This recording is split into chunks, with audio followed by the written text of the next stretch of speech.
پیغمبر صلی الله علیه وسلم او هاتو خبری لای خوا ما بو دیره افرمی الا او کسوا بهشتی واجب بو دزنوجه که رکوپیک بشوا دور که السنه دکا بس دور که ادنوجه که بدوایا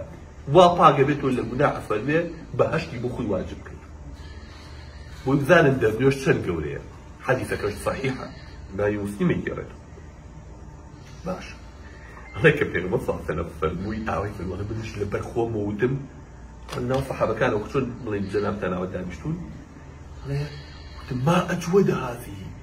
إخوات شرق فيك بنا أخو قوريا يعني من دفن يجيب شو مدور كعسنتي بدوها بكم بهشت مواجب كلها الله يلا برخو موت ما أجود هذه هيا ما تشنا يا با الله السيم كليكي اللي بدم موتي التي قبلها أجود في أوي قصكي بيش أمي شيري تربو فرما يشتكي بيش أمي شيري الله بفريق أما كوتم ذلك لما بدنا ما سيم كلوتي فرمایشتکی پیش امیش گیرید